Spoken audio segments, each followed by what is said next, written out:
Hello दोस्तों, रागनी की आवाज़ में आपका स्वागत है। आज मैं आपके लिए एक न्यू स्टोरी लेके आई हूँ। आप लोग स्टोरी को लास्ट तक देखें और एंजॉय करें। रात 9 बजे के करीब थकी हारी निधि घर पहुंची तो भाभी ने रूखेपन से कहा, दीदी तुम्हारा खाना ढक रखा है, चाहो तो गरम करके खा लेना। निधि ने सर हिलाते हुए अच्छा कहा और कपड़े बदलने अपने कमरे में चली गई। हाथ मुंह धोकर खाना लेकर वो कमरे से आई ही थी कि भाभी की बातें उसके कानों में पड़ी। अब तो हद हो गई, रोज ही रात को देर से लौटना, कभी खाना खाया तो ठीक, नहीं खाया तो ठीक। इन्हें तो नाक में दम कर रखा है। मोहल्ले वाले अन्य की बातें सुन सुन कर मेरे कान पक गए। पता नहीं ऐसा क्या काम करती है, भगवान जाने कब तक छाती पर मुंह डालती रहेगी। भाभी भैया से ये सब कह रही थी।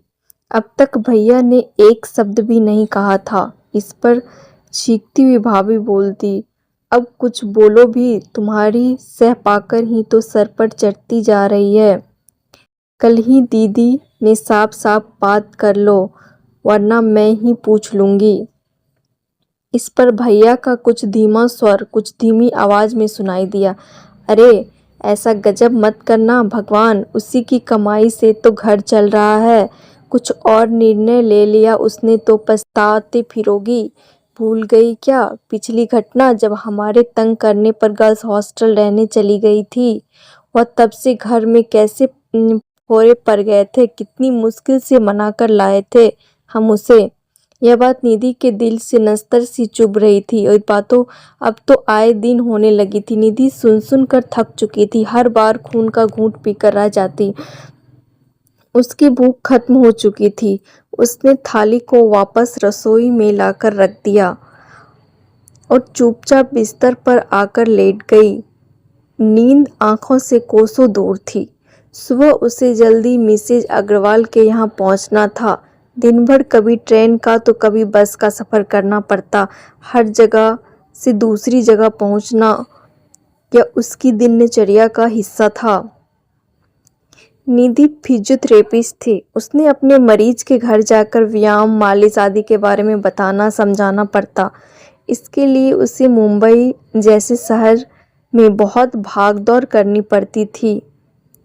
उसके मरीजों के कई नामी गिरामी हस्तियां थी। काफ़ी अच्छी प्रैक्टिस चल रही थी उसकी, पर इस मुकाम तक पहुंचने के लिए उसे काफ़ी मेहनत व संघर्ष करना पड़ा।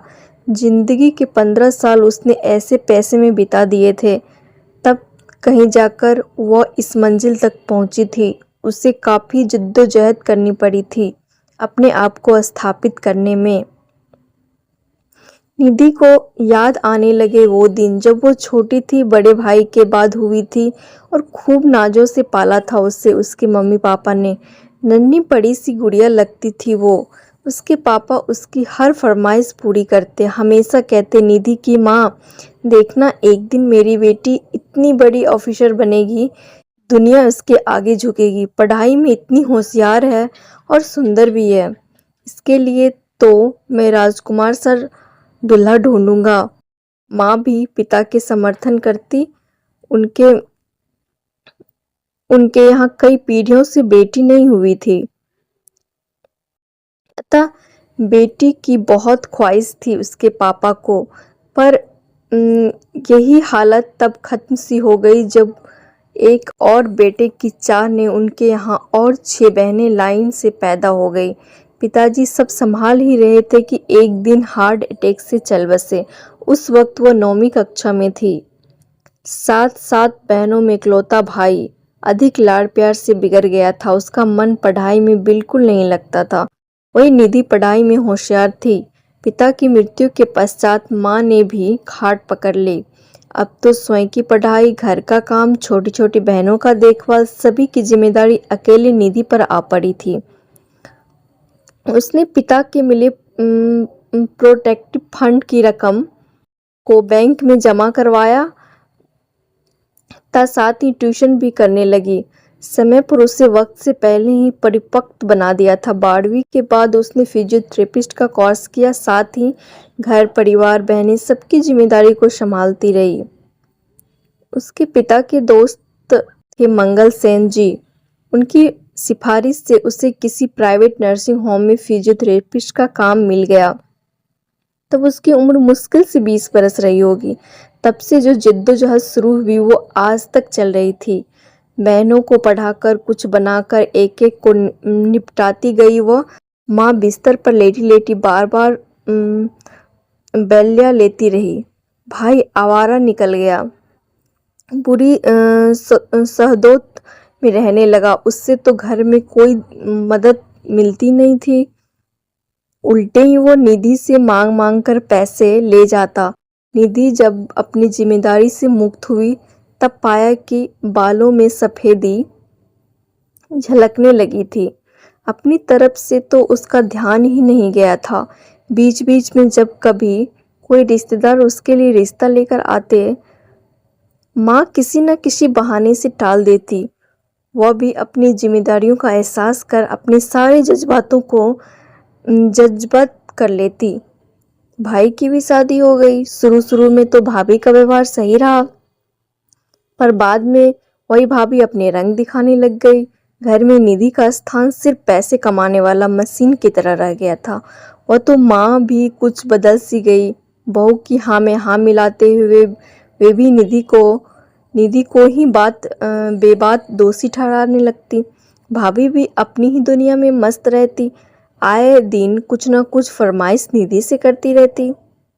कभी कहती दीदी आज बबलू की फीस भरनी है, तो कभी कहती आज कपड़ों का पैसा चाहिए।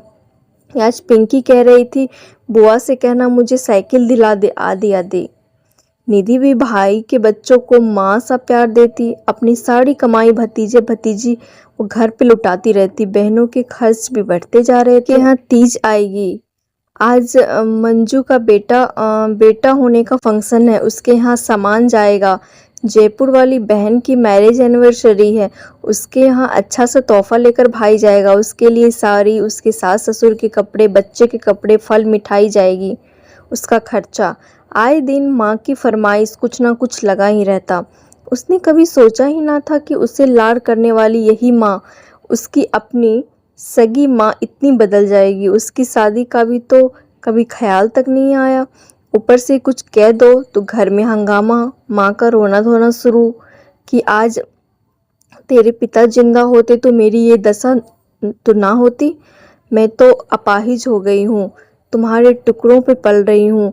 मैं तो हूँ ही करमजल्ली, मौत भी तो नहीं आती।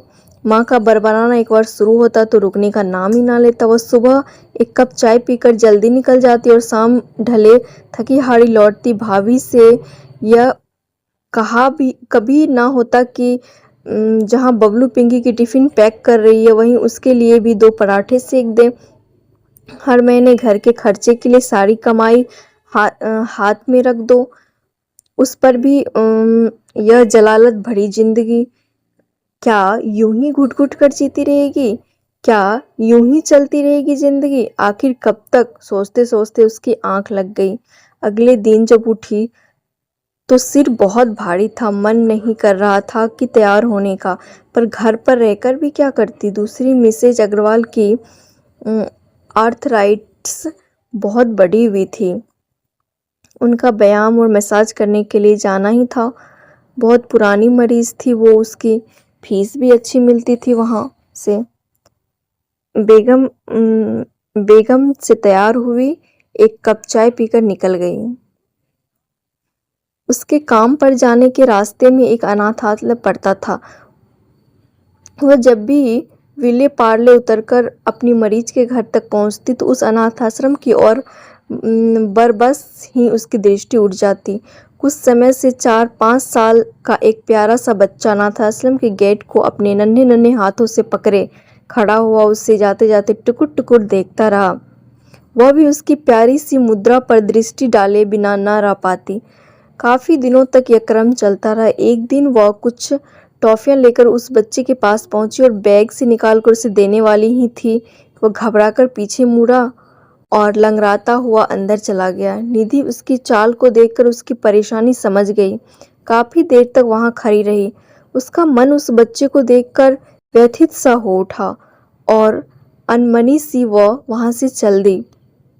एक दिन अपने सारे काम तो उसने निपटाए, पर मन के किसी कोने में वही बच्चा, उसकी लंगड़ाहट, मासूम सा चेहरा आदि आंखों के सामने तैरता रहा। अगले दिन वह जब फिर से वहां से गुजरी, तब वही बच्चा उसे उसी मुद्रा में दिखाई पड़ा। या यंत्र चालित सी उसके पास पहुंच गई। वह उसे देखकर पीछे मुड़कर लौटा नहीं। इस पर निधि ने उसे बैग से टॉफियां निकालकर देने के लिए हाथ बढ़ाया, लेकिन बच्चे ने अपना हाथ नहीं बढ़ाया। निधि ने कहा, बेटा ले लो। इस पर तुतलाता हुआ बोला, आंटी डांटेगी।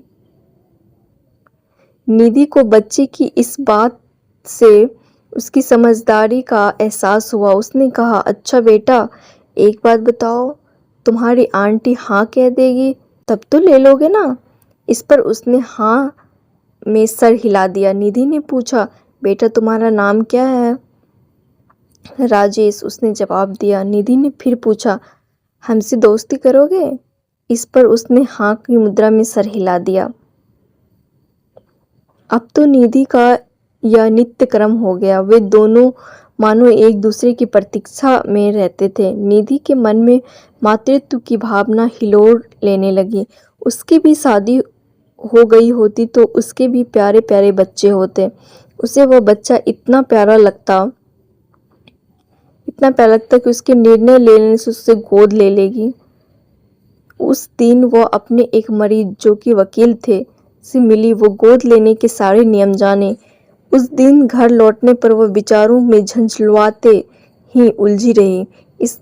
इस घर में रहकर तो उसे बच्चा को पालना नामुमकिन था, फिर वह क्या करे? इसी कश्मकश में वो घिरी रही। फिर भी कुछ फासले उसने कर ही लिए थे। उसने घरवालों की चोरी से बैंक अकाउंट खोल रखा था, जिसमें वो हर महीने रुपया जमा करती आ रही थी। अब तक तो काफ़ी पैसे इकट्ठे हो गए थे। उसने निर्णय लिया कि वह अपना अलग घर ले लेगी, चाहे छोटा सा ही क्यों ना हो। इस निर्णय से मानो उसे जीवन जीने में एक नई दिशा मिली। उस रात वो राजेश को लेकर अपने नए जीवन के बारे में सोचती रही। वो निर्णय लिया कि कल सबसे पहला काम वह अनाथालय में संचालिका से मिलने का करेगी। अगले दिन जब वो उठी तो बहुत खुश थी। उसे यूं लग रहा था मानो सूरज की किरणें भी उसकी खुशी के साथ देखकर दमक रही थी। वह तैयार होकर निकली, अनाथ आश्रम जा पहुंची। राजेश हमेशा की तरह अनाथालय के गेट के पास खड़ा था। उसे लेकर वह अनाथालय की संचालिका के पास जा पहुंची। वो राजेश को गोद लेने की अपनी मंशा उसने जाहिर की। उसकी आर्थिक स्थिति, कामकाज आदि के बारे में विस्तृत जानकारी पूछी गई। इन सबसे संतुष्ट हो उसे कुछ औपचारिकता पूरी करने के लिए अगले दिन बुलाया गया। उस दिन उसने अपनी पहचान के बिल्डर से मिलकर एक फ्लैट खरीदने की बात की और आगामी राशि के रूप में रकम जमा करवाने की बात हो गई। फ्लैट भी वो देख आई। फ्लैट का कब्जा भी उसे जल्दी से मिल जाना तय हो गया। अब समस्या यह थी कि दिन भर राजेश के पास कौन रहेगा, कौन से स्कूल में उसे दाखिल दिलाना सही रहेगा। इसका भी प्रबंध उसने कर लिया। पूरे दिन की आया का इंतजाम हो गया। स्कूल भी घर के पास ही था। वहाँ भी निधि दाखिले की बात कराई, फॉर्म वगैरह ले आई। अब बस राजेश का संरक्षण मिलते ही वो उसे घर लाने को आतुर थी। अपनी एक छोटी सी दुनिया शुरू करने के लिए उसमें वह होगी और मातृत्व की कमी पूरी करने के लिए राजेश होगा। उससे बेटा मिलेगा और राजेश को माँ। उस रात घर आकर उसने अपने निर्णय से घरवालों को अवगत कराया। इसके चेहरे पीले पड़ गए। भाई और भाभी ने बच्चे की दुहाई दी। कहा, हमारे भतीजे भतीजी तुम्हारे अपने नहीं हैं जो पराया बच्चा गोद लेने की सोच रही हो, वो भी तो जिसकी जात का पता नहीं, माँ बाप का पता नहीं। खूब रोना धोना हुआ। उसे तरह तरह से समझाया गया। रिश्ते की दुहाई दी गई, उसके दायित्वों का एहसास कराया गया। साम दाम दंड भेद। जब कुछ भी काम न कर सके तब माँ ने रोना शुरू कर दिया। निधि तब भी नहीं पिघली। उस दिन उसने पहली बार अपना मुंह खोला। किन रिश्तों की दुहाई दे रही हो आप लोग? मैं तो सिर्फ पैसा कमाने की मशीन हूँ। मेरे दर्द को कभी समझा आप लोगों ने? मेरी भावनाओं की कद्र की क्या आप लोगों ने? मैं तो छाती पर मूंग दल रही हूँ ना आप लोगों के। मेरी वजह से मोहल्ले में आपकी छिछेलदारी होती है ना। मैं भी कभी विवाह योग्य थी क्या? मेरी चिंता हुई आप लोगों को? कहने को ये मेरी माँ है, पर इन 35 सालों से उन्होंने मेरे साथ जैसा व्यवहार किया वैसे तो सतोली माँ भी नहीं करती। फिर भाभी के लिए तो क्या कहूँ, वह तो पराए घर की लड़की है। मेरा यह भाई जिसे भाई बहनों में भी शर्म आती है, क्या दायित्व निभाया इसने भाई होने का। जब भी होश संभाला है माँ तुम्हारी ही गृहस्थी को पार लगाती रही।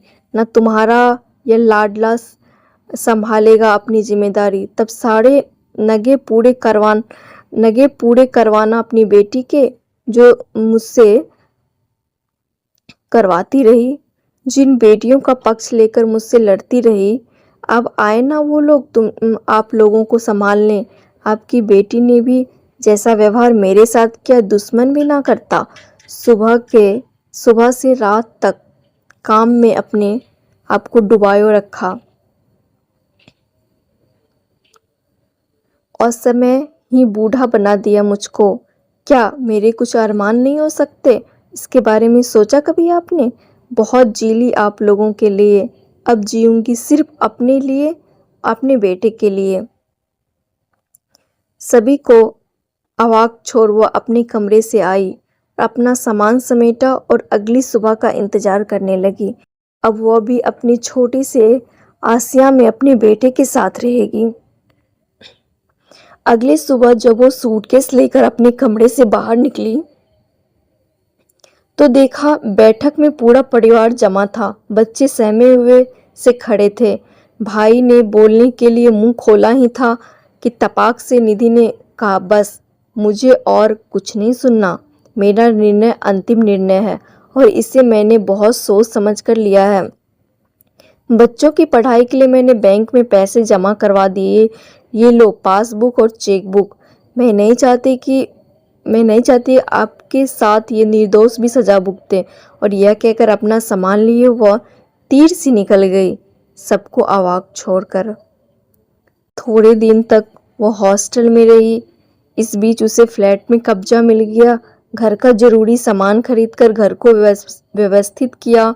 अनाथालय जाकर सारी जरूरी औपचारिकता पूरा की और राजेश की उंगली पकड़कर आ गई अपने घर। राजेश घर आकर बहुत प्रसन्न था। कहने लगा, आंटी ये घर तो बहुत सुंदर है। इस पर निधि ने राजेश से कहा, आज से मैं तेरी आंटी नहीं माँ हूँ बेटा। बोल माँ। राजेश ने कहा, माँ। निधि ने उसे सीने से लगा लिया। उसकी आंखें नम थी। वो खुशी से बहुत तरीके की संकेत दिया। निधि ने निश्चय किया कि वह घर पर ही ज़्यादा से ज़्यादा मरीज देखा करेगी ताकि राजेश के पैर को भी ठीक कर सके। अच्छे डॉक्टर से दिखाकर उसने राजेश की तकलीफ के बारे में जाना और सही व्यायाम, मालिश आदि करना शुरू कर दिया। राजेश अब काफ़ी ठीक हो चला था। उसका स्वास्थ्य भी अच्छा होने लगा। निधि खुश थी अपने छोटे से संसार में अपने बेटे के साथ। Thank you everyone. लास्ट तक वीडियो को देखें और लाइक और सब्सक्राइब कर दें। Thank you so much.